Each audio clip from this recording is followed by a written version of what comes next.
Good morning, students. We begin with Merchant of Venice, Act 3, Scene 2, line number 219. Enter Lorenzo, Jessica, and Celerio, a messenger from Venice. Children, the previous scene was when Portia hands over the ring to Bassanio and Greciano confesses his love for Nerissa. That time, these people enter the stage. Now, Bassanio says, Lorenzo and Salerio, welcome hither. If that the youth of my new interest here have power to bid you welcome.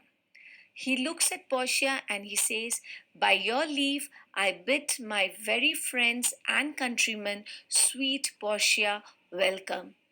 So he says, my newly acquired rights have the power to welcome you. So since he got the ring, so now he feels that he has got the courage or he has got the position to invite his friends on Portia's behalf. With your permission, dear Portia, I welcome my friends and countrymen. Portia says, so do I, my lord. They are entirely welcome. I do too, my lord. They are entirely welcome. Lorenzo speaks to Bassanio. I thank your honor. For my part, my lord, my purpose was not to have seen you here, but meeting with Salerio by the way, he did entreat me, past all saying nay, to come with him along. So Lorenzo says, thank you, sir. I didn't intend to come to see you, but I ran into Salerio on the way and he begged me to come along with him until I couldn't say no. Salario's line, I did, my lord, and I have reason for it. Signor Antonio commends him to you, and he hands over the letter. So he says, it is true and it is for good reason that I called him. This letter is for you from Signor Antonio. He sends you his greetings. Bassanio, ere I open this letter, I pray you tell me how my good friend doth. So before I open this letter, please tell me how my good friend is doing. Line 240, Celerio speaks, nor not sick, my lord, unless it be in mind, nor well unless in mind. His letter there will show you his estate. So he's speaking about Antonio, and he says to Bassanio that he is not sick, my lord, but he is very upset, and his problems are serious. His letter will tell you how he is doing. And then Bassanio opens the letter and reads it. Cresciano, by the time, indicating towards Jessica and commanding Nerissa, since he feels that he is also about to get married to Nerissa, so he has the right, to command Nerissa. And he says, Nerissa, cheer yon stranger, bid her welcome. Your hand, Salerio, what's the news from Venice? How doth that royal merchant, good Antonio? I know he will be glad of our success. We are the Jasons, we have won the fleece. Understanding the lines of Cresciano, he points at Jessica and tells to Nerissa, welcome the stranger. Salerio, welcome. Any news from Venice? How's the great merchant Antonio doing? I know he'll be happy to hear of our success. We are like the ancient hero Jason. We went looking for the golden fleece and we won it. So Greciano says that we are as if the Jasons of the modern time. Why? Because we have won the fleece means to Portia. Children, Bassanio had given a reference in Act 1, Scene 1, when he was praising about Portia. He says that Portia was the golden fleece. So, to remind you, I would like to read this part that what was the meaning of golden fleece. It's like the reference is made to the ancient Greek legend, fleece, refers to the crop of wool of a sheep or ram.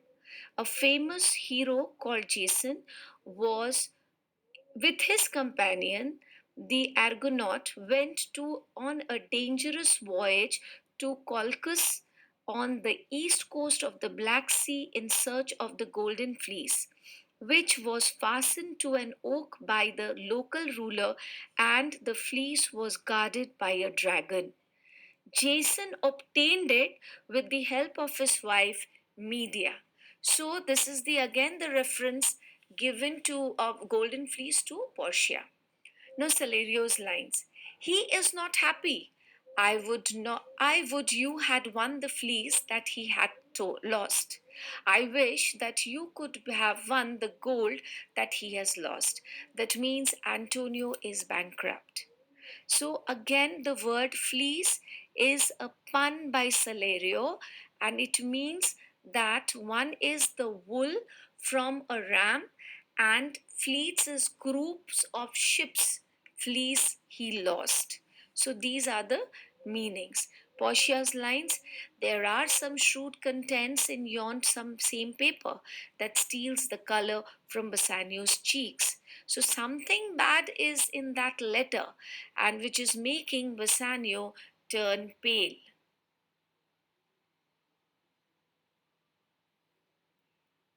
Line 252, Portia's lines. Some dear friend dead, else nothing in the world could turn so much the constitution of any constant man. So Portia feels that some good friend of Bassanio must have died, because nothing else in the world could change a man so much. What worse and worse with leave, Bassanio? I am half yourself, and I must freely have the half of anything that this same paper brings you. So she says that she could see that he is turning paler and paler. And she says, because nothing else in the world could change a man so much, what does the news only get worse? So, what is the news? Why is he turning pale? Please, Bassanio. And then she admits that I am half of you, so let me bear half the burden this letter brings you. So, since you are getting married to me, so even I should equally bear your sadness. Bassanio, oh sweet Portia, here are a few of the unpleasantest words that ever bolted paper. So, oh Portia, these are some of the unpleasant words that ever has been written on a piece of paper. Gentle lady, when I did first impart my love to you, I freely told you all the wealth I had ran in my veins. I was a gentleman. And then I told you true. So, whatever I had told you, I was a gentleman and it was true. So, my love, when I expressed my love to you, I told you that I am a gentleman and nice blood runs in my veins, that I have noble blood but no money. When I said that, I told you the truth. Line 263. And yet, dear lady, rating myself at nothing, you shall see how much I was a braggart. But, my dear, when I said I was worth nothing, I don't have wealth then also. I was actually bragging. Children, bragging means boasting. When I told you my state was nothing, I should then have told you that I was worse than nothing.